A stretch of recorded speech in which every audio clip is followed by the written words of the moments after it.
good. Okay, so I'm going to do a little bit more rounding today, and another technique for dealing with NP-hard problems called fixed parameter tractability. And then we're going to move on to computational geometry. So I'm going to dive right in with another NP-hard problem, which is maximum satisfiability. Part of the reason I want to do this is because you should all be familiar with the satisfiability problem. So the satisfiability problem was really the original sort of core fundamental problem for inventing NP-hard, the concept of NP completeness at all. You have a set of Boolean variables.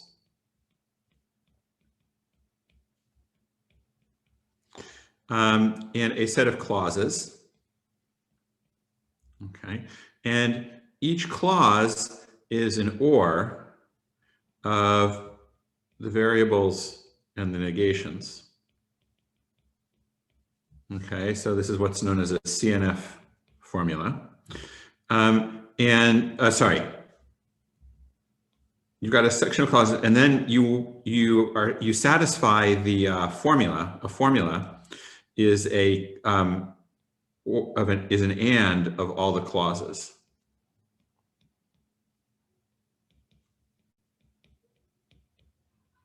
Okay, so you might have a formula like x1 or x2 and x3 or not x1.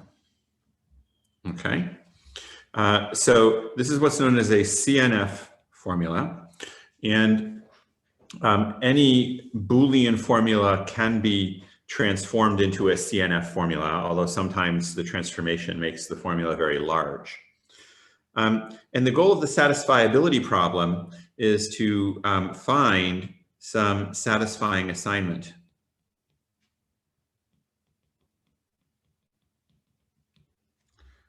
In other words, to make all of the clauses true.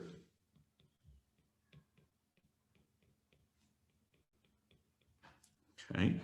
Now that's a very ambitious goal, you know, you know, a lot of times in the real world, you've got a bunch of constraints and you can't satisfy them all at once. So the MaxSat problem aims to make, is to find an assignment that aims to maximize the number of satisfied clauses.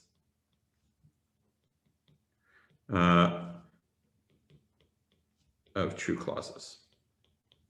Okay, so of course, if the clause is satisfiable, then the optimum solution to MaxSat is to satisfy all the clauses. But you can take a formula that is not satisfiable and you can still solve the maximum satisfiability problem. So does everybody understand the problem as formulated?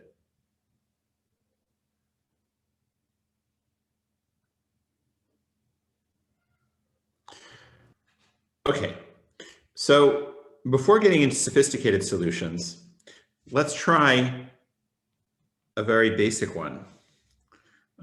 Let's consider a random assignment,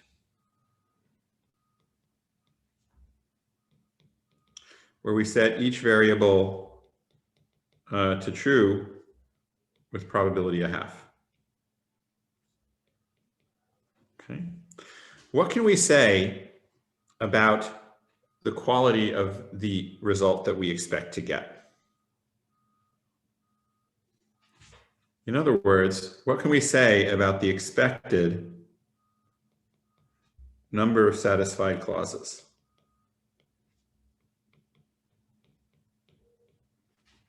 Well, how can we analyze that number, that quantity, the number of satisfied clauses? Like for a given clause, right, there's going to be a set of combinations of Boolean values, right, that satisfy that clause. You could take the fraction over the, 2 to the number of values that you have, right? Exactly right. Yeah. So the first step of your argument is that we should look at a clause at a time, right? So the expected number of satisfied clauses is just the sum over all of the clauses of the probability that each clause is satisfied. So now we can home in on the question of the probability that a clause is satisfied. Okay. And as you say, there are certain combinations that will satisfy a clause and certain that will not. How many of the combinations will satisfy or fail to satisfy a clause if we're talking about a CNF formula? Which is to say that the clause is an OR of a bunch of different variables. There should be one configuration that doesn't satisfy it. Exactly. The only way to fail to satisfy a clause is to get every variable in it wrong, right? As long as any variable comes out true, the clause is satisfied. So the probability that you do this, that you get every variable wrong, is 2 to the minus k if there are k variables in the clause, right? So this depends on k, right? And in particular, it's great if k is large, right? Then our probability gets very close to 1, right? But what's the worst case going to be? What's the smallest probability of satisfaction going to be? 1/2 if there's only Yeah, one variable. it's going to be at k equals 1, in which case we're going to have a 1/2 chance of satisfying the clause, right? So if we have at least a half a chance of satisfying each clause, then the expected number of satisfied clauses is at least 1/2 of the number of clauses, right? And so what we have here is what we will call a 2 approximation. And I say what we will call a 2 approximation because we haven't actually defined what it means to be an approximation algorithm if you have a randomized algorithm. But the point here is that the expected value, that we compare the expected value of our solution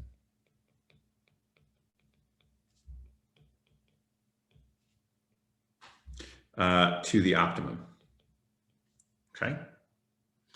And, you know, the intuition is that, you know, if we try many times, we should get something that is at least as good as the expectation. All right. So that's a first algorithm. But now we're going to try to improve the quality of this, get a better approximation by introducing some ideas from LP rounding, which we talked about last time. Okay, so in order to do LP rounding, we need an LP, right? So how do we assemble an LP for the max CNF problem? Any thoughts? We've had some practice now at building LPs for things like vertex cover. Vertex cover is a special case of this kind of satisfiability problem. We also saw facility location where we assembled a different integer linear program. So what sort of integer linear program should we do here? What are the natural sort of variables to consider? Just the variables in the formula, basically. Good. So we're going to have a yi, which is equal to 1 if xi is true, and 0 otherwise. Okay, so, you know, those are obvious variables to have because we are trying to look for a particular assignment, so we need variables to track the assignment. What other variables are relevant for us to understand how well we're doing?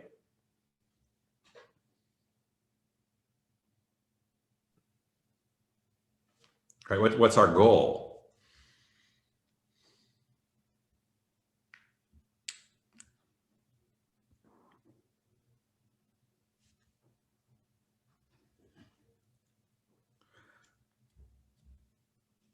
Well, what's our objective function going to be, at least in English? Maximize the number of satisfied clauses. Right. Our objective function wants to maximize the number of satisfied clauses. So what sort of variables does that suggest we ought to consider?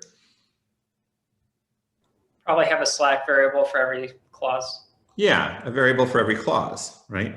So I'm going to try and define a variable zj, and my intention is going to be that z should be 1 if clause j is satisfied, and 0 otherwise.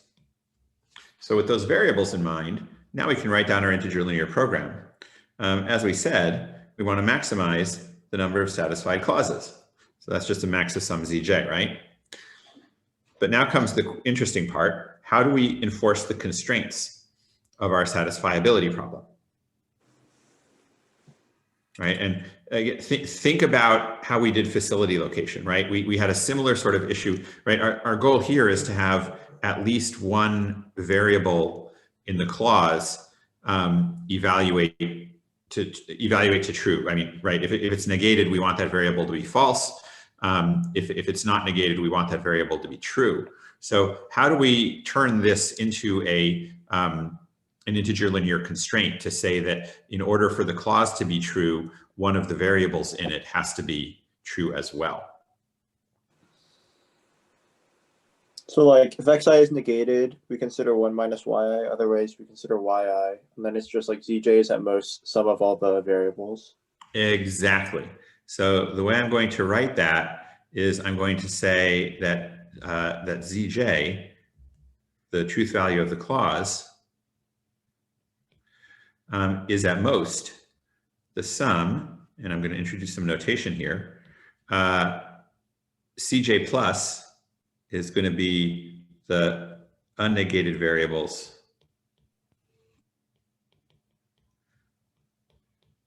in clause j,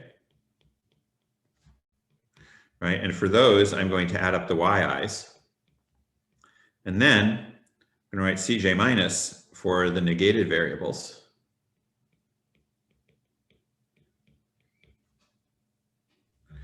Right? And for those, I'm going to look at 1 minus yi. Okay, so can somebody explain why this equation captures what I want?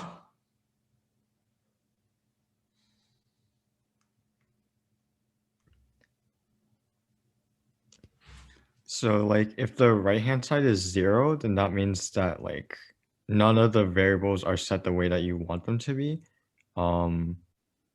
And so like zj is forced to be 0. Otherwise, like since we're trying to maximize the sum of the zj's, if at least one of them is 1, then like we can set zj to be 1.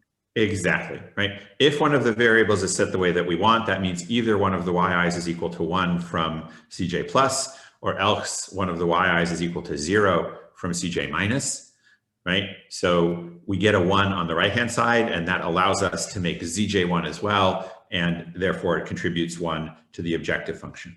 We also, of course, have the constraints that require both yi and zj to be either 0 or 1. Okay, they don't get to be arbitrary integers. Okay, so I claim that this is an integer linear program, which exactly captures the maxsat problem. Of course, that being the case, we can't solve this integer linear program in polynomial time.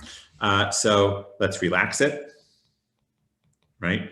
And we will instead require that all of the y and z variables be between 0 and 1, but not necessarily integers. And now it's tractable, right?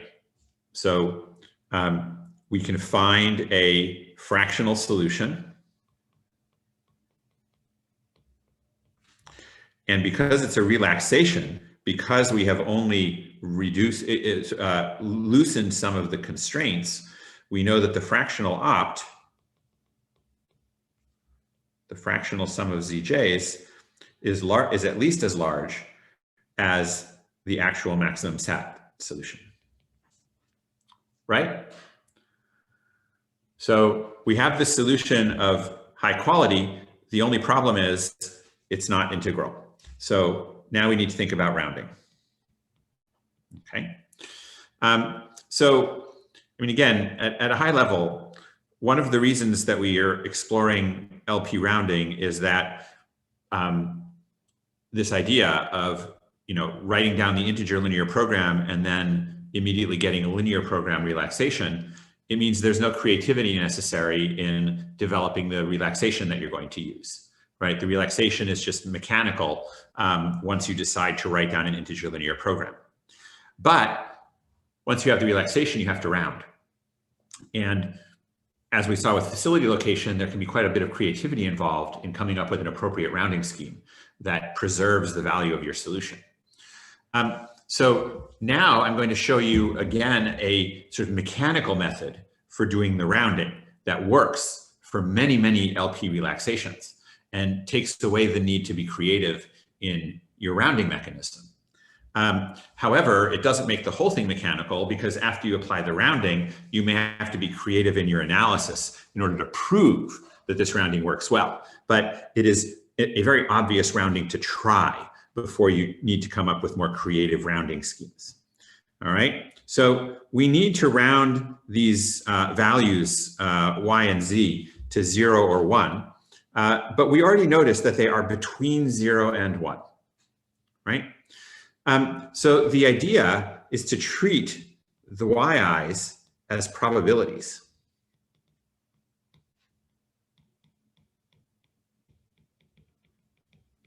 Okay, it's a number between 0 and 1. And so we can think of yi as the probability we set xi to true. Right?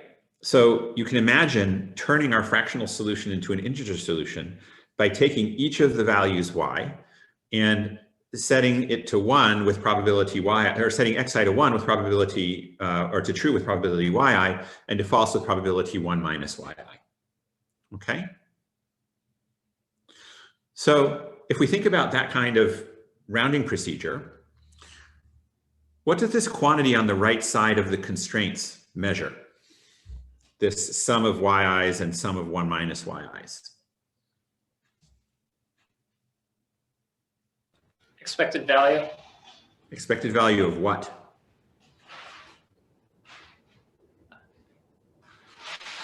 That the constraint will be true, will be satisfied.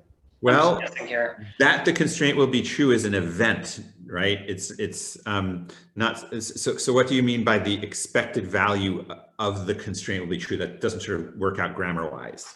Oh, I guess, yeah, you assign a 1. Okay, so you have a given constraint, you assign a clause, you assign a 1 if it's satisfied, you assign a 0 if it's not satisfied. What is the expected value of that function?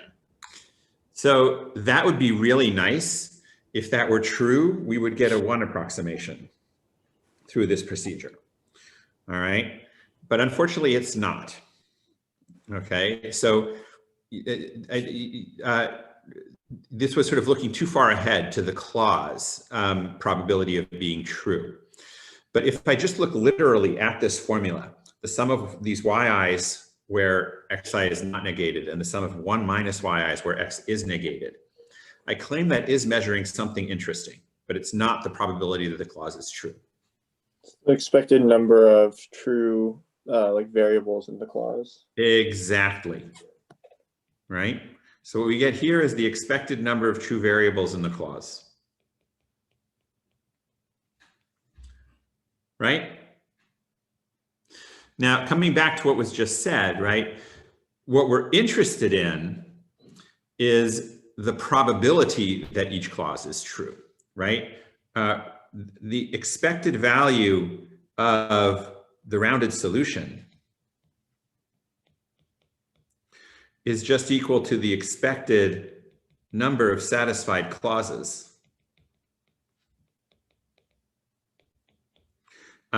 Which is equal to, of course, to the sum of the probabilities that each clause is true, just as we talked about with the coin flip solution, right? And you know what we so that's the expected value of the rounded solution. The objective value of the solution is the sum of ZJs. So what we're going to try to do is relate ZJ to the probability that clause J is true. Okay? So if we can show that Zj is related to the probability of that clause J is true, then the sum of Zij's is going to be related to the expected number of satisfied clauses, right? Any questions about this, about why we would want to do this?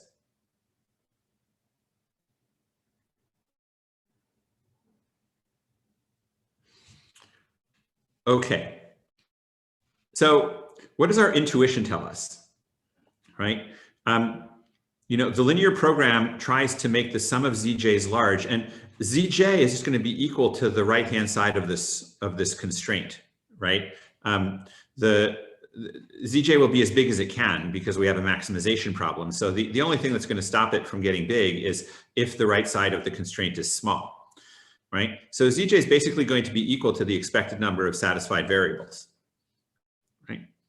And intuitively, right, if we expect a lot of variables to be satisfied, then we kind of figure that Zj is likely to be satisfied, right? I'm lost. Is Zj no longer upper bounded by 1? Or Good point. So if the expected number of satisfied variables is really large, then Zj gets capped at 1. Okay.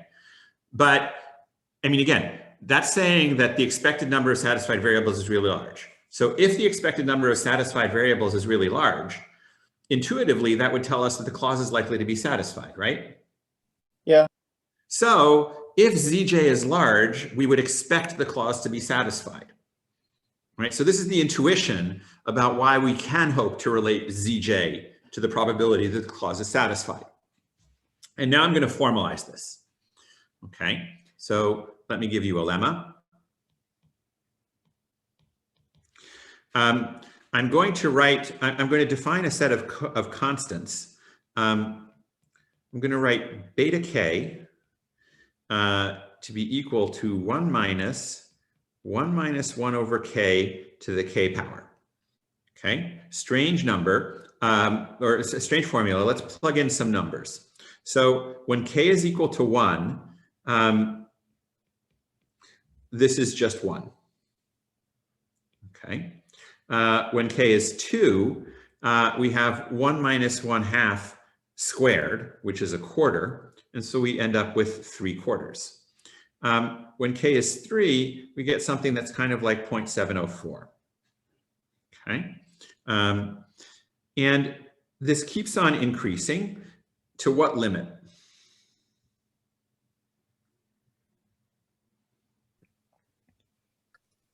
Minus 1 over e.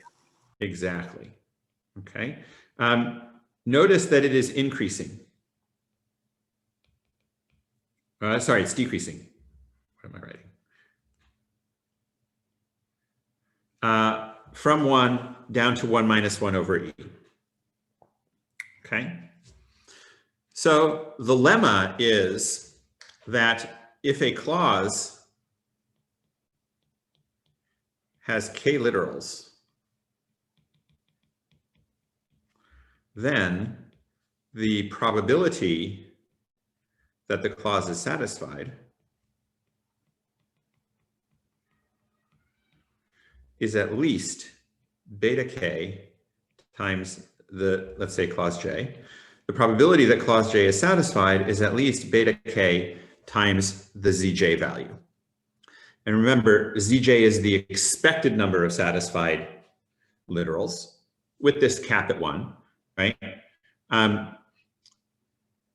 And so this formalizes the idea that if we expect to satisfy a good number of literals, then we also have a good probability of satisfying the clause.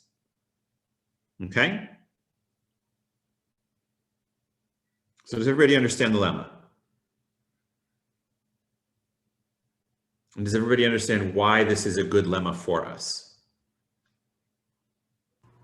Well, it gives us a 1 minus 1 over e approximation. That is correct. This is going to yield the 1 minus 1 over e approximation, and I'll prove that after I prove the lemma. So for the proof, claim that we can assume without loss of generality that all of the variables are unnegated. Okay, if I go back to the linear program, right, I basically took yi's for the unnegated variables and 1 minus yi's for the negated variables. But if I'm looking at a particular clause, if I have a negated variable, I could just unnegate it and sort of flip the yi as well, right, to 1 minus yi. Right, so if I want to focus attention on that variable, on that clause, what I really care about is the probability that each term in the clause, negated or not, comes out to true. So I'm just going to think of the yi's as the probabilities that each variable in the clause gets set appropriately. All right, and so then the probability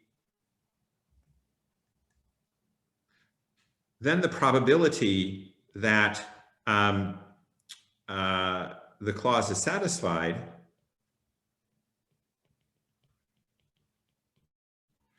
is 1 minus the probability that it's not satisfied. And what's the probability going to be that it's not satisfied? Which is the product of 1 minus the probability for each variable. Exactly, right? So each variable comes out properly with probability yi. So the probability that it's set wrong is 1 minus yi, which means that the probability that they're all set wrong is the product. And so I subtract that from 1 to get the probability that the clause is satisfied. Okay. Yes? Now, I'm trying to, I'm wondering how small this can be, right? Because I'm trying to show a lower bound, right? So this is minimized when the product is maximized.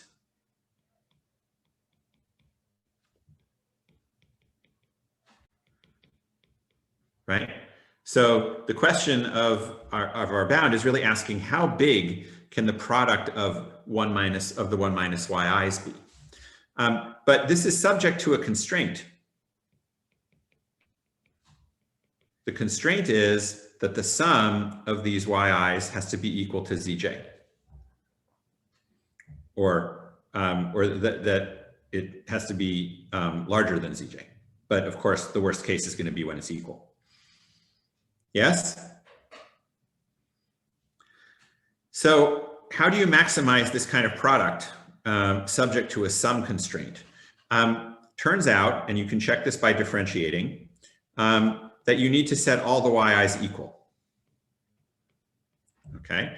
And I mean, the easy thing to see is that if you make the yi's very unequal, right? If you make some of the yi's, if you push them all the way to 1, then your product is going to go to 0. So you sort of reverse that argument. You show that if any two yi's are different, it's better to draw them closer together. That brings the product closer together. So for example, sort of a toy case of this, sorry, I'll let you take care of the differentiation. So what this means is that the value is then 1 minus 1 over k to the k, zj over k to the kth power.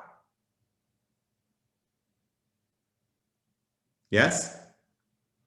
So does everybody believe me about setting things equal and therefore agree with my final formula? Or does anybody want me to sort of, work that out to convince you? Okay, so now I have this little subclaim that 1 minus zj over k to the kth power is bigger than 1 minus 1 over k to the kth power times zj. All right, sorry, 1 minus that. Let's try that again. I want to prove that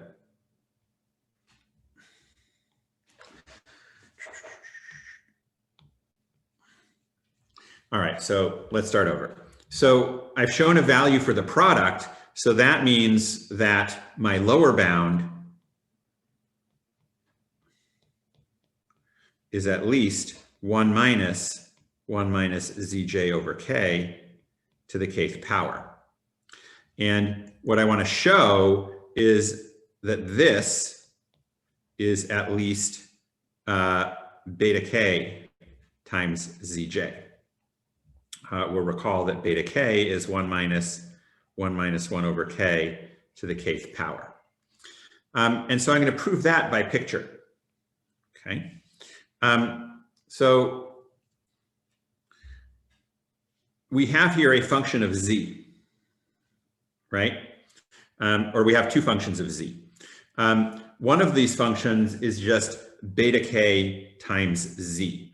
And so as z ranges from 0 to 1, the formula beta k times z just goes from 0 to beta k, right?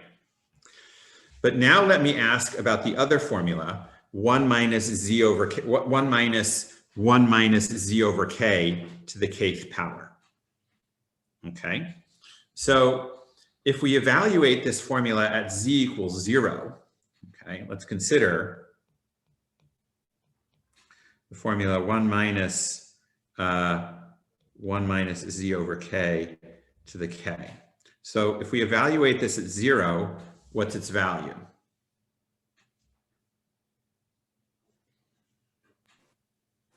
Zero.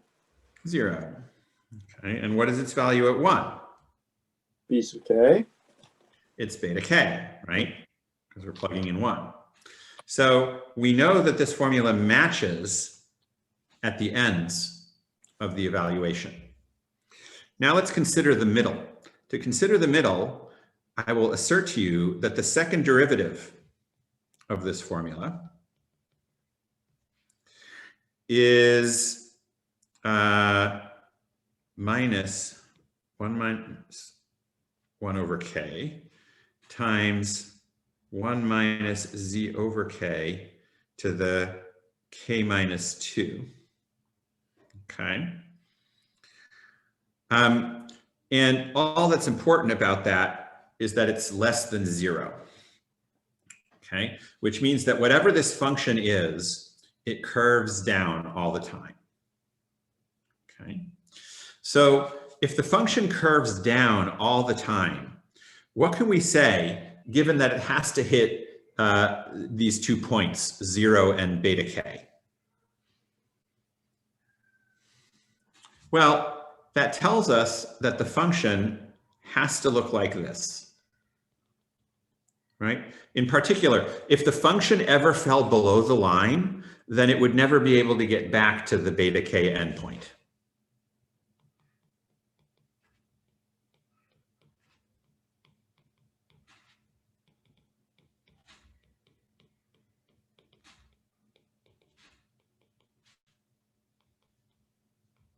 Okay, and so that tells us that the function is always above the line, which tells us that that our probability is larger than the beta k times zj bound.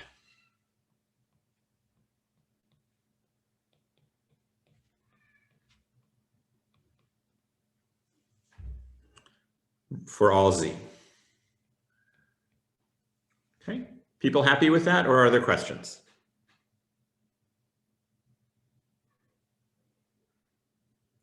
Okay, so in summary, we now have a lower bound from this lemma that says that the probability that a clause is satisfied is at least the appropriate beta times the zj value for that clause.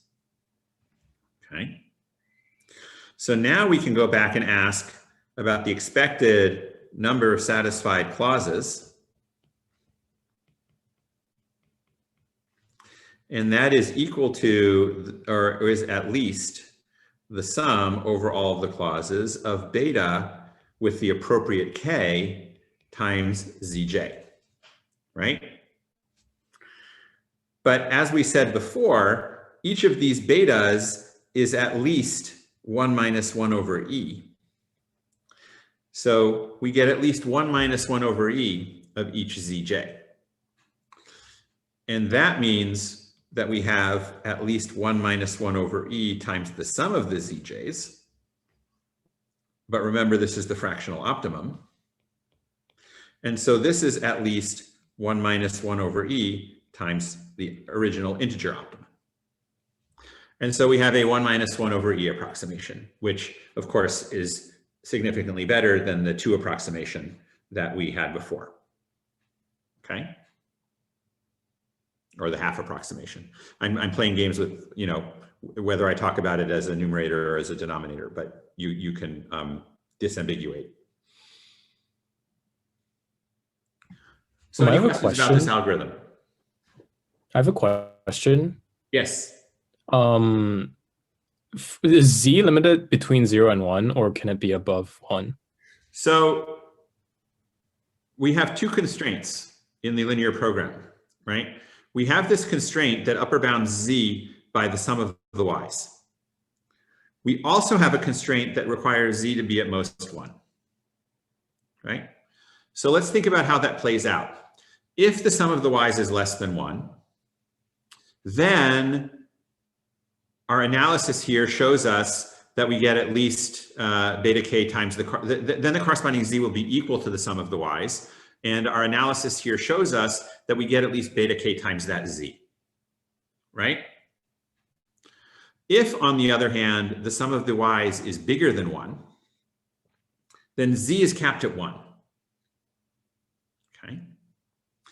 But that's actually fine, because that means that the sum of the y's is bigger than 1. It's at least 1. And we know that even if the sum of the y's is only 1, we get at least beta k. So having a larger sum of y's only helps us. Okay, thank you. Sure. Yeah, I always like questions. I always like to think that I might actually be teaching somebody something. A weird question. Yes. Has anyone thought of like using yi's as like something like the logarithm of probabilities? Because like when they because you're multiplying them. So that would be really great if the formula were had no negated variables, right? So remember that we have these yi's, but we also have these 1 minus yi's, right? And so you can declare that you're going to treat yi as a log probability, and that will make the sum of the yi's into a nice product of probabilities. But what's going to happen to the product of the 1 minus yi's? Right? And the thing that kills you, of course, is that in some of the clauses, the y's are going to be non-negated, and in some of the clauses, they'll be negated. So you can't really adjust to be doing the right thing with all of the clauses. Okay? Good. So now I've shown you, we had a half approximation by just flipping coins directly. What the linear program did was it sort of guided us to a better kind of coin flipping, right? The fractional solution gave us some probabilities that are kind of aligned with the solution to our problem. So using those probabilities to flip the coins works better than using just 50-50 odds. Does that make sense? I had a question. Yep. So we proved that this method like gives us 1 minus 1 over e, like at least as good as 1 minus 1 over e. Like, is that a strong like bound or for this method, or like is it just a consequence of the proof? Like, could an adversary like push us down to 1 minus 1 over e, or like? Right. So this is a great question. Okay. So this particular algorithm, I believe that an adversary could push us to 1 minus 1 over e by using really large clauses, right? Because we saw that, I mean, this 1 minus 1 over e came from the limiting behavior of having really large clauses, okay? But suppose that an adversary did give you a problem with really large clauses. All the clauses are big, have lots of variables. Would you use this algorithm? Probably not. You'd probably just do the 1/2. Why would that be a good idea? Because if you had really large clauses, then like when you do it 1/2, right, like the probability of failing a clause is really low. Exactly. So this is kind of interesting, thinking about the trade-off between these two algorithms, right? So the algorithm that we just analyzed, it does its worst on large clauses, right? You have this 1 minus 1 over e. Okay. Our previous simple algorithm does great on large clauses, right? It does 1 minus 2 to the minus k, so it's close to 1 when the clauses are very large. Okay. Now let's look at it the other way. Okay. So when does the first algorithm do badly? Well, we said that it does worst when the clause has one variable, right? How does our LP rounding algorithm do on one variable clauses?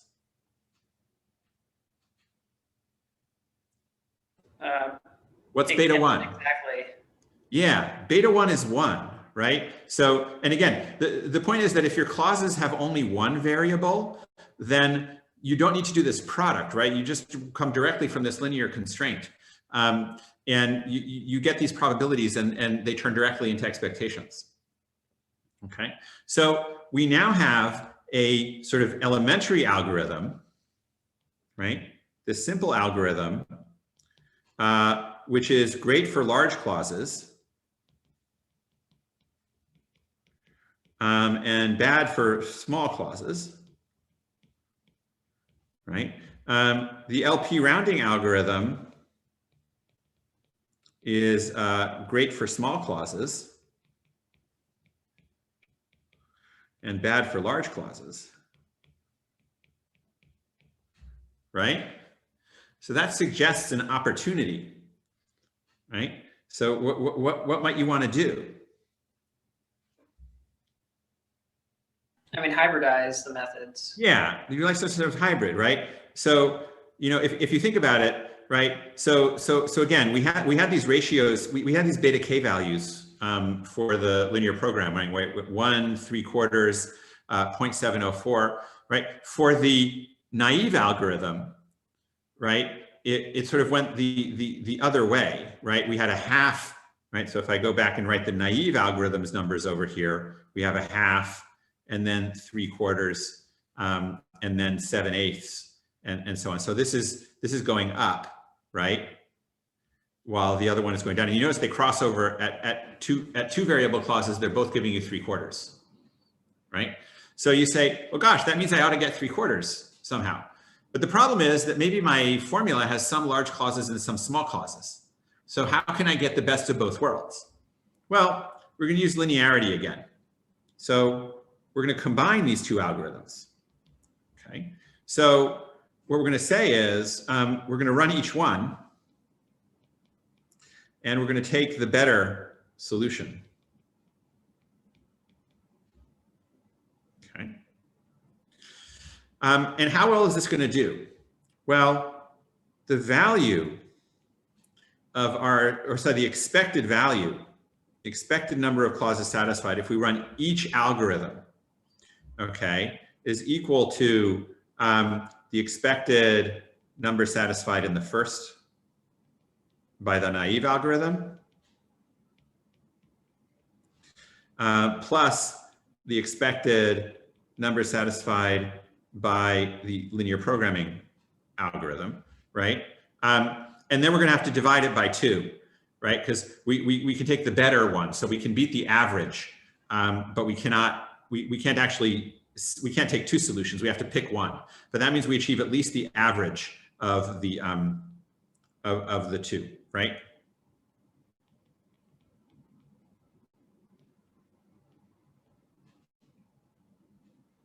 Okay. Can't we just maximize? We can maximize, but I'm saying that maximum will be at least the average, and it's easier for me to analyze the average than the max. Okay, because when I analyze the average, I can plug in my expectations, right? This is equal to 1/2 of, well, for here we have the sum over all of the clauses of 1 minus 2 to the minus k sub j, right? And in the other one, we have beta k times zj, right?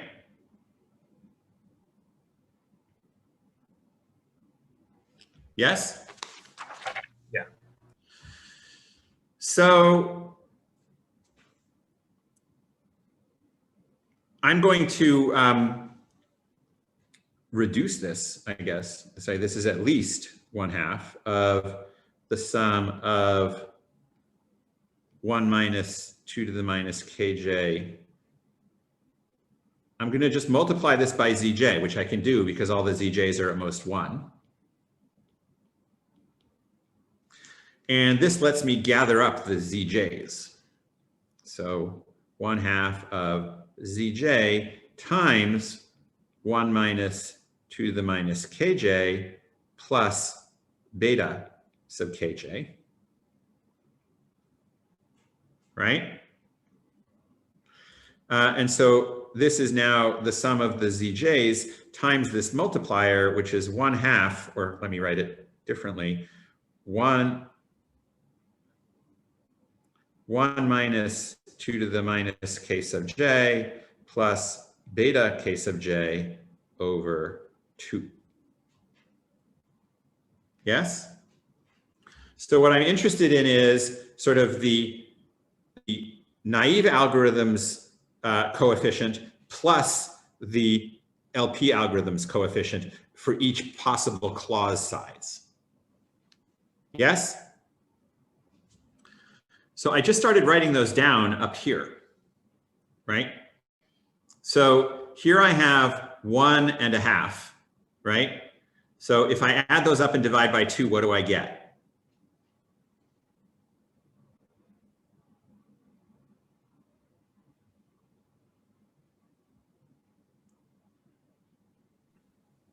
Right? When k is equal to 1, I have 1 minus 1/2 plus beta 1.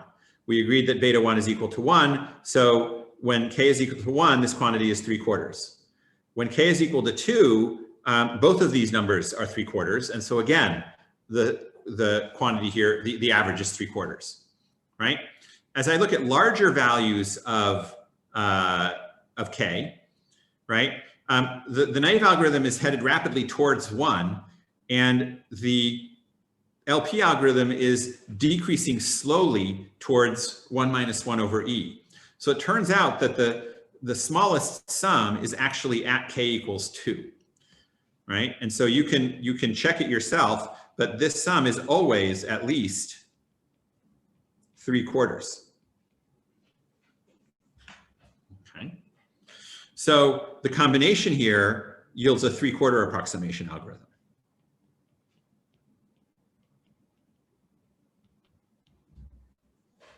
Which is better than either of the two alone, because it takes the best of both.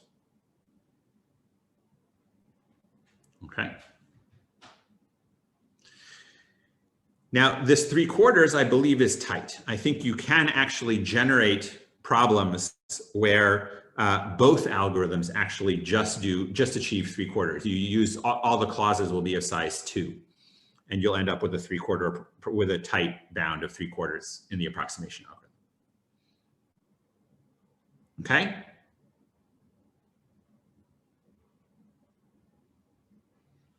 So, any questions about this randomized rounding technique? So again, the key benefit of the randomized rounding technique is that you don't have to think of a rounding technique, you just have to prove that it works. And I've shown you one example of this, and you'll do another one in your homework. I had one question. Yep. Is there any worry at all that like the expected value is skewed by like one outlier and that like... Good. So when you're studying randomized algorithms, and I hope that many of you join my randomized algorithms course next semester, it's just like this one, only with a lot more coin flips. The first thing that you do is talk about expectations, and you prove, the expected outcome of your algorithm. But if you want more confidence, you prove bounds on the distribution of outcomes. And you argue things like, with high probability, I will be able to get to a certain value. Okay. And I'll introduce you to those techniques in the randomized algorithms class, and you can apply those techniques to this problem. You can use them to give yourself a 3/4 approximation with high probability. And in fact, there's a technique called de-randomization. Once you have a randomized algorithm like this, you can actually remove the randomness and achieve this expected value with certainty. Okay, so that's just a little advertisement for next semester. I unfortunately don't have time to cover that in this class. Gotcha.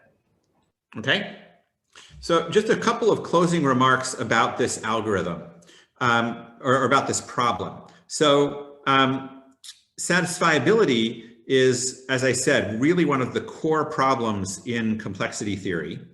It's what was used to sort of introduce the idea of NP hardness way back at the beginning.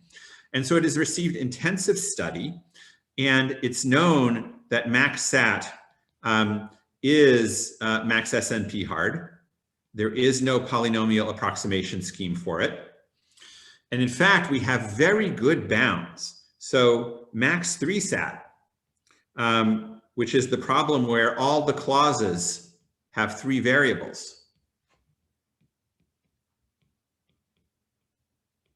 Okay, our naive algorithm, when you have 3 variables, achieves a 7/8 approximation, right? 1 minus 2 to the minus 3. Okay, it has been proven that doing any better, right? 7/8 minus epsilon for any fixed epsilon is NP hard. So this is a case where the most obvious algorithm is also optimal, which is kind of interesting. Okay, that's the end of maximum satisfiability, the end of randomized rounding. It is the end of LP rounding. It is the end of rounding and relaxation. It is the end of relaxations. And it is the end of approximation algorithms. Okay, so any final questions to wrap up approximation algorithms?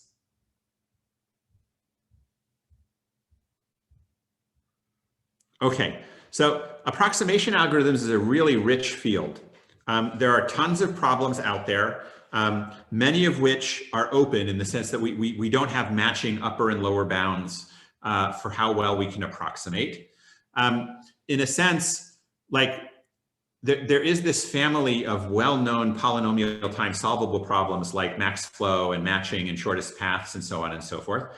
They're very general and they're tractable, but as soon as you start adding constraints, you tend to end up with something NP hard.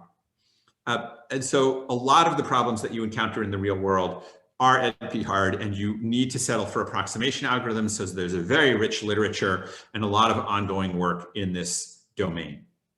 Okay, so that's a fun one to do research in, but we're done with it for now. So that's all I wanted to say about approximation algorithms, but I want to tell you another little story about another way to cope with NP hardness, which is what's called parameterized complexity.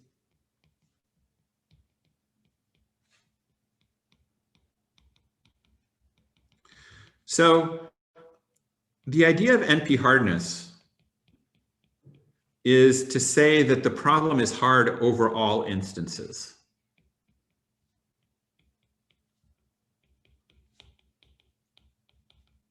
Right? That whatever your algorithm is, there's some instances that make it run slowly.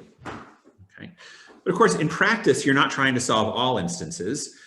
There are certain instances that you might be particularly interested in. So the idea is to define some parameter that measures the hardness of an instance.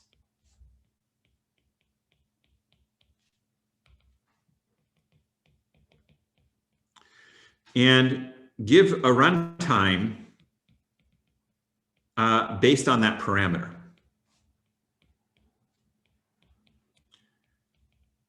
Okay, so basically the parameter measures how hard the problem is, and so we're going to look for runtimes that grow with the parameter. And you know, the question is to come up with an interesting parameterization that sort of seems natural or measures something that you care about in the problem. Okay, so let me show you an example of this by going back to the vertex cover problem. Okay.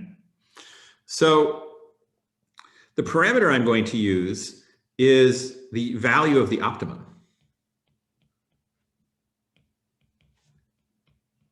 And I'm going to write that as k. All right.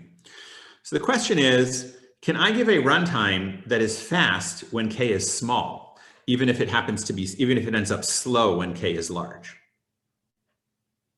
Okay, so let's start at the beginning. Suppose the vertex cover has only one vertex in it. Can you find the vertex cover quickly?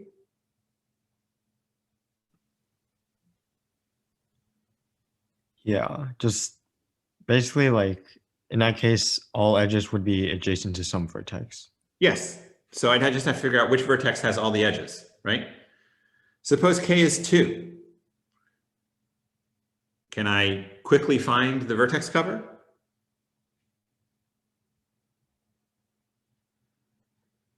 What's the most obvious way to do it? Iterate through all pairs of vertices. Yeah. So if I try all k subsets of vertices, then I'll find and see which sets are cover, or whether one of them is a cover. I'll find the solution, right?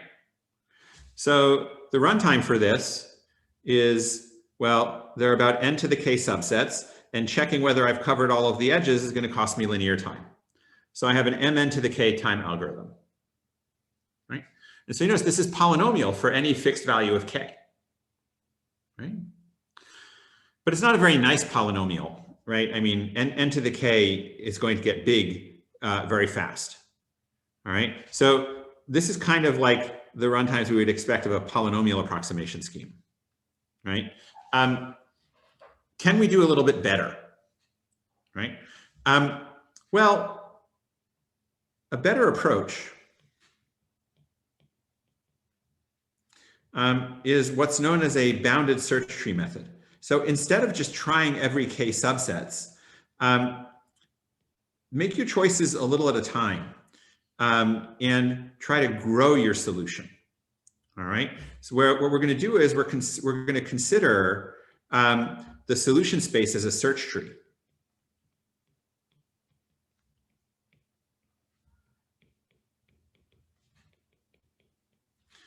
All right. But then we're going to argue that it's shallow so that it doesn't get too big. Okay. So, you know, if we use the search tree to search through all of the possible solutions, it may get very large, but we're gonna keep the search short so that the search doesn't get too large. Okay. And here's how I'm going to do that for vertex cover. All right. I'm going to go back to what we know about our approximation algorithms. So let's pick an edge. Okay. What do we know about this edge?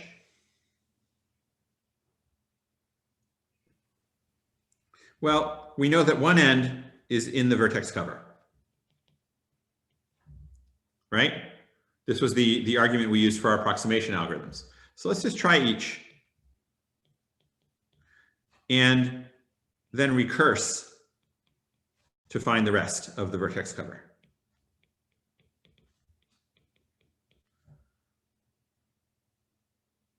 Okay, so we're going to have some initial edge and say, well, either it's the left vertex or the right vertex of that edge. Now we're going to branch, right? We're going to try another edge on each branch, right? Either it's the left vertex or the right vertex of the next edge, right? But notice that when we recurse, we can remove all the covered edges from all the edges that were covered by our first choice. Right? They don't need to be covered anymore. So we try a vertex, we remove all of the edges that it covers, and we recurse to find the rest of the vertex cover. Yes? So notice that this is a degree 2 search tree.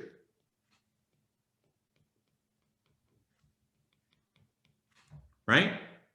But what else can I say about this search tree? How far do I have to search?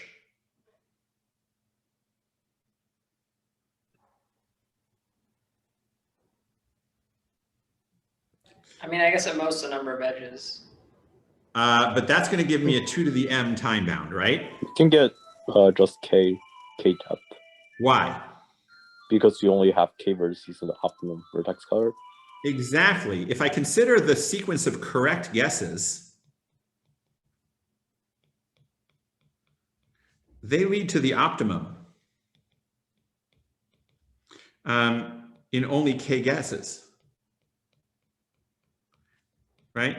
So I only need to go down depth k in the tree in order to find the optimum.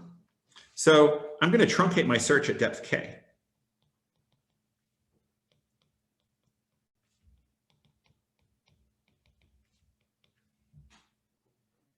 Because I know that's enough to find the optimum.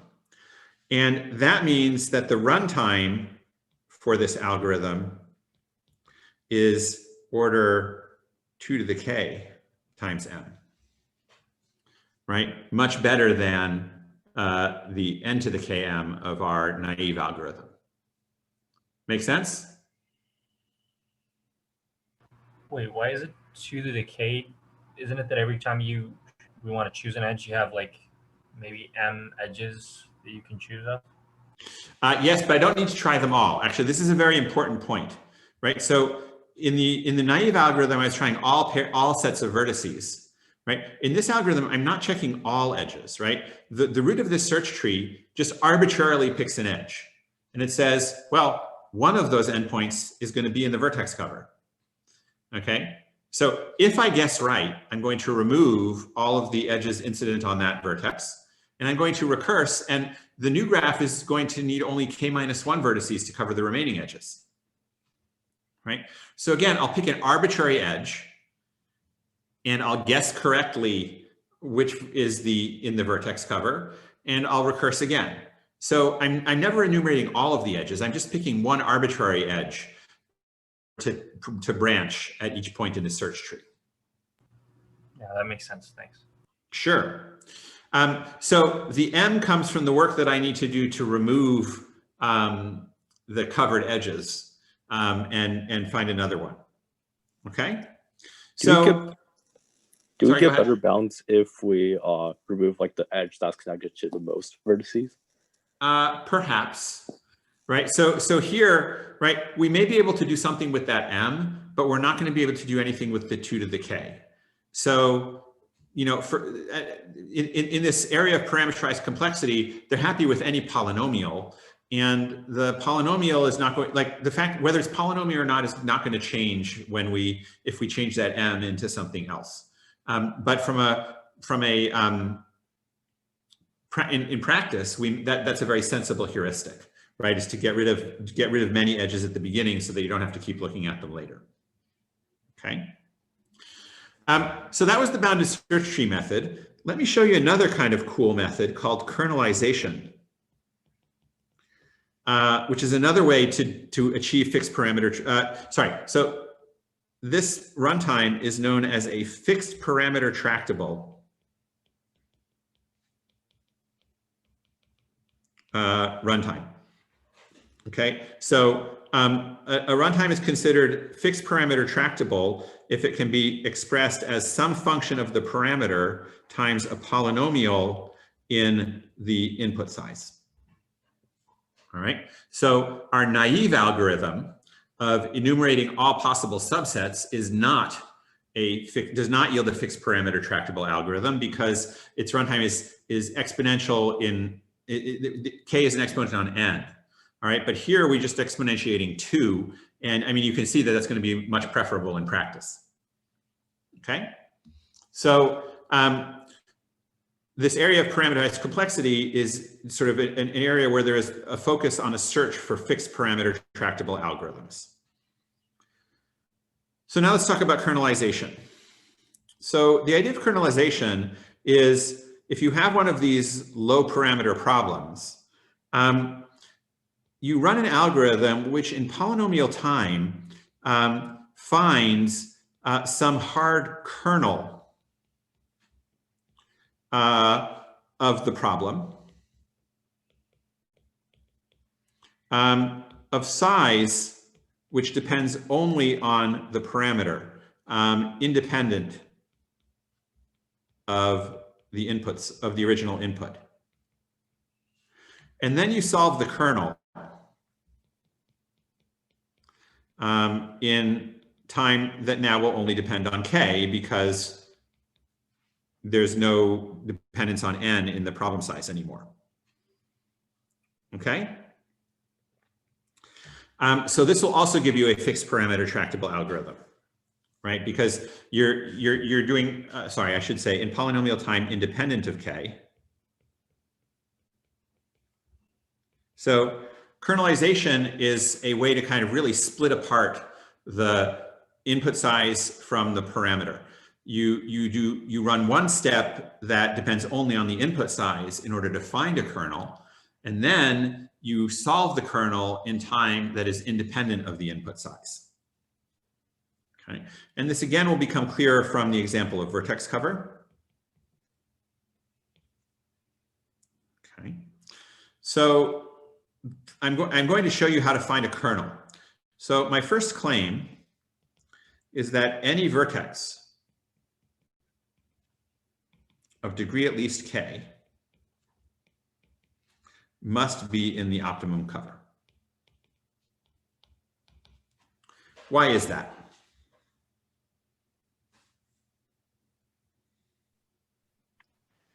Otherwise, you need to put all k of its neighbors in the optimum cover. Exactly. If this vertex is not in the cover, then I must use all of its neighbors, which is too many given the parameter k. Okay. So what I'm going to do is I'm going to mark all of these and remove the incident edges.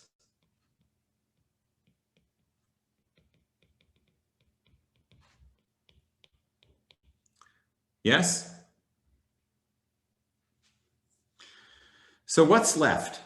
If I mark and remove all of the vertices of degree greater than k, right? What we're left with is a new graph whose degree on any vertex is at most k, right? Now we also know that it still has a vertex cover of size at most k, right? So let's think about that. There are these k vertices that cover all of the edges, right? And each of them has degree at most k.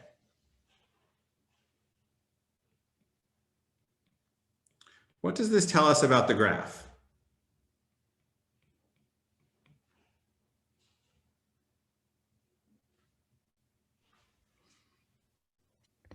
Has at most k squared edges. Right. All right. And k interesting vertices. But that's great. Now I can just brute force to find my vertex cover, right? I can actually use the algorithm that I described previously. Its runtime is going to now be k squared times 2 to the k. Oops. Right? So it's not actually brute force, but it's just making use of the previous algorithm.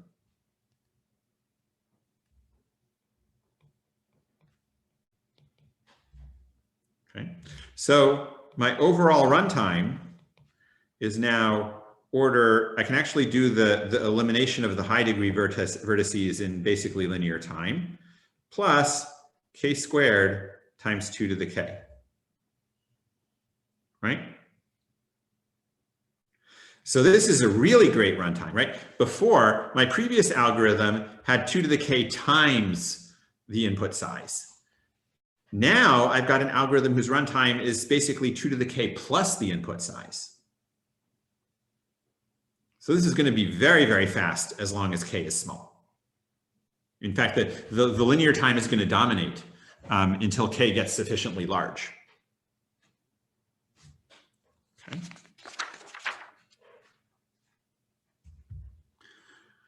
So these are two techniques, the sort of bounded search tree method. And again, the idea here is to, in bounded search tree, is to sort of express your search for the optimum through a small number of choices that you can enumerate all the possible combinations of choices, right?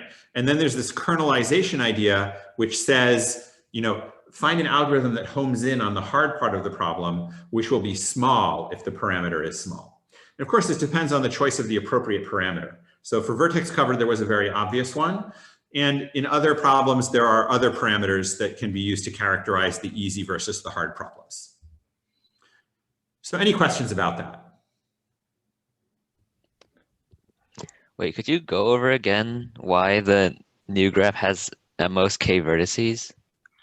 Well, it's not that it has, so it has at most k interesting vertices, right? Because we know that there is a vertex cover of size k. So all of the edges have to be incident on these k vertices. Oh, I see. I got it. Yeah. Right? So I may have some other vertices that are sitting around also, but in total, I mean, actually, I guess it's k squared vertices, right? Because I have to think, I take the k vertices of the vertex cover and their neighbors. Right? And I may also have some other vertices with no edges. But if I did, then I can't have vertices with no edges because there's no way I don't need, these vertices with no edges are useless to me in the vertex cover. So I can just ignore them.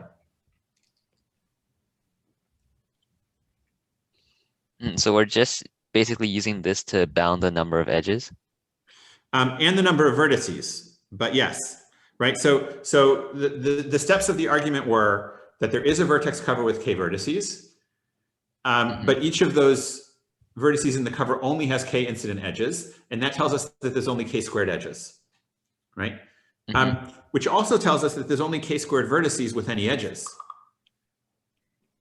And so then the runtime follows. Okay, got it. All right, so to finish up this class, and I guess I'm not going to get to computational geometry today, but we'll start it on Friday. I want to talk about another very important parameterization of problems, which is called tree width. And it's interesting. This is a concept that actually emerged first in theoretical computer science. It actually turns out to be very important in machine learning. And there are a number of machine learning algorithms that are fixed parameter tractable, which is to say that when you apply them to so-called graphical models that have a fixed tree width, then the algorithms run in polynomial time. But if the tree width is large, then the algorithms are slow. Okay. So let me give you a sort of outline of tree width. So it comes, the notion of tree width comes from a general idea of doing a recursion to solve a graph problem.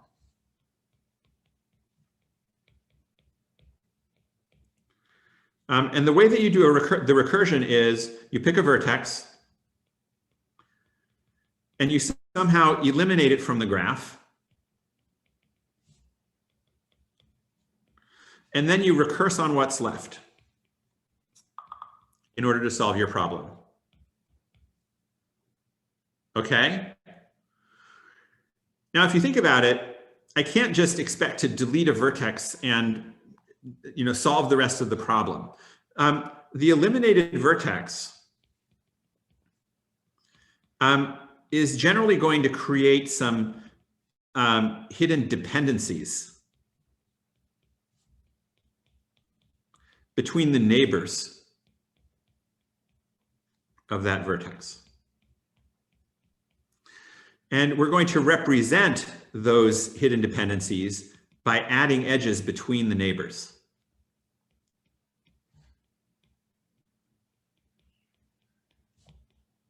And I'll show you an example of this, but hopefully it makes some amount of sense, right? Typically graph problems, like the vertex cover problem that we just worked on, right? If I remove a vertex, I have to worry about how its neighbors interact with each other. And so it makes sense for me to draw some kind of dependency edge connecting all of the neighbors of the vertex that I remove.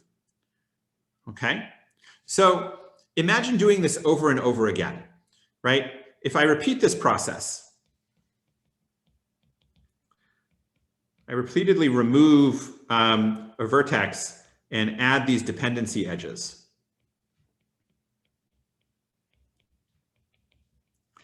That yields what's called an elimination ordering for the graph. Okay.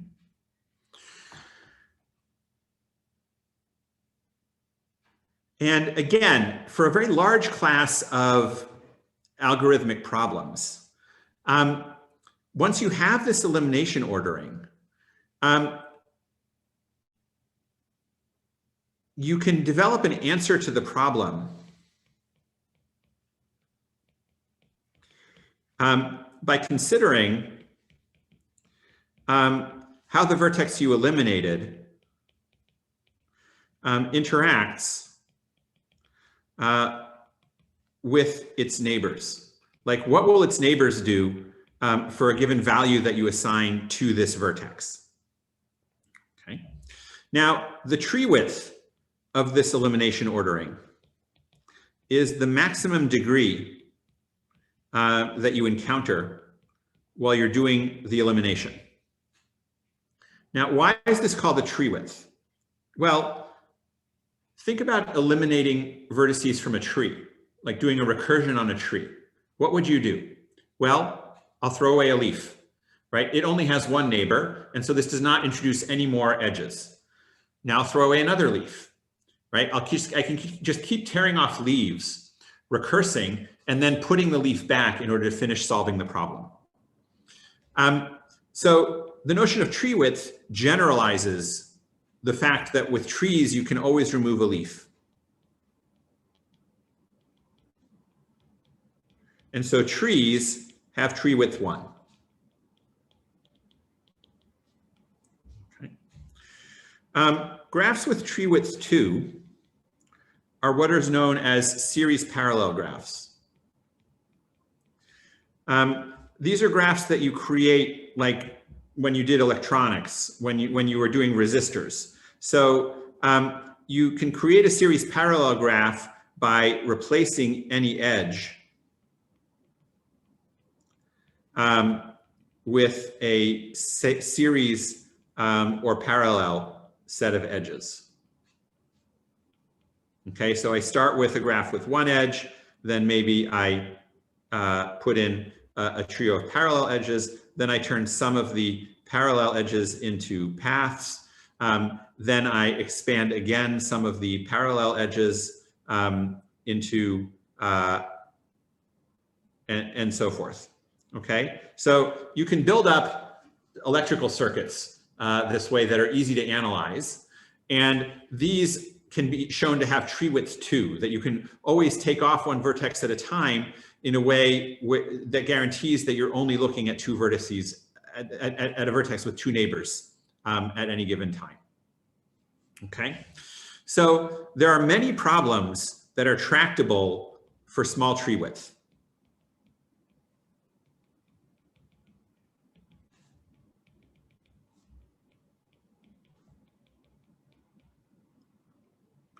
And one of them is actually the satisfiability problem that I showed you before.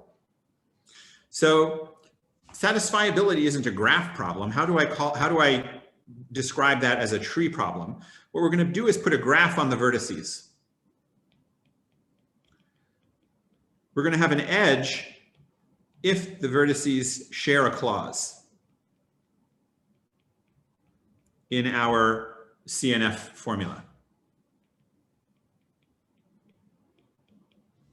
Okay, so this gives me a graph, and I'm going to show you how to solve the SAT problem by elimination, where the runtime is 2 to the tree width. So if the tree width is small, then the runtime is fast. So how do I do this? Well, each clause has a set of satisfying assignments for that clause, or for the variables in that clause.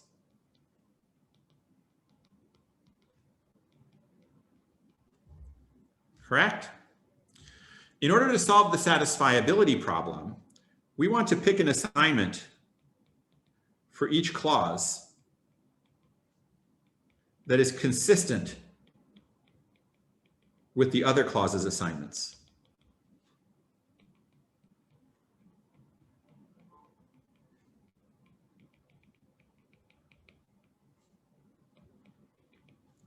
Right? So if I have a clause here like x1, x1 or x2 bar, right? So the satisfying assignments are true, true, true, false, and false, false, right? If I have over here a different assignment, a different clause, x2 or x3, then the satisfying assignments are true, true, true, false, and false, true. So if I want to satisfy the combined clause, what I need to do is pick an assignment to the first clause that kind of matches with the assignment of the second clause, which means that the x2 values have to be the same in both clauses, right? So these two assignments are consistent, and by putting them together, I get a valid assignment for the entire formula, right? Similarly, these two assignments are consistent, and by putting them together, I get a valid assignment, right? I could also combine these two or these two. So any combination of consistent clauses gives me a valid assignment. So my idea is to do this by elimination. Okay. What I'm going to do is I'm going to take any variable, and I'm going to take all of the clauses it contains. And I'm going to look through all of those clauses, and I'm going to find assignments to the other variables. Let's call this variable x. I'm going to find assignments to the other variables that also work for x. Okay. So I'm going to look for an assignment that makes all of these clauses true together, okay, including an assignment for x. Okay. So this gives me assignments that work for all of the other variables. I'm going to define this combined clause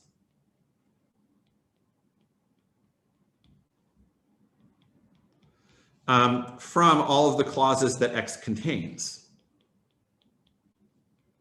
Sorry, from all the clauses that contain x.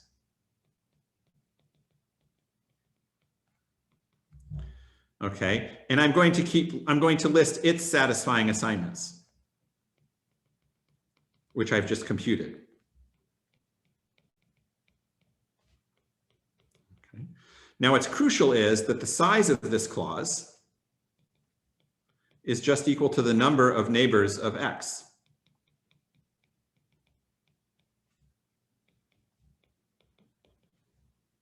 Okay, and therefore it's at most the tree width of this elimination. Okay, so this algorithm has eliminated a variable and only had to work with clauses of size at most the tree width. So now I just recurse in order to figure out what to do with all of the other variables. Okay, so the runtime is basically 2 to the size to the power of the maximum clause size, because that's the number of assignments that you're going to have to keep track of in the worst case. And so and that max clause size is just the number of neighbors of a vertex.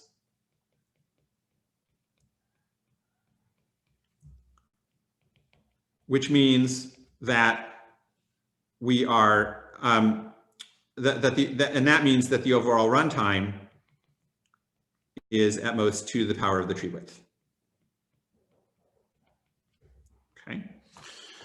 So that was rushed, sorry, but I'll give you a chance to kind of just look at solving algorithms on trees in your problem set as a way to give you some insight into the way this tree width idea can be used to tackle otherwise intractable problems. And if you ever take a machine learning course, you will see tree width playing out there as they give you algorithms for graphical inference. Okay? So that finally is the end of our section on NP hardness. And as I said, we will pick up a new topic on Friday. So I will see you then.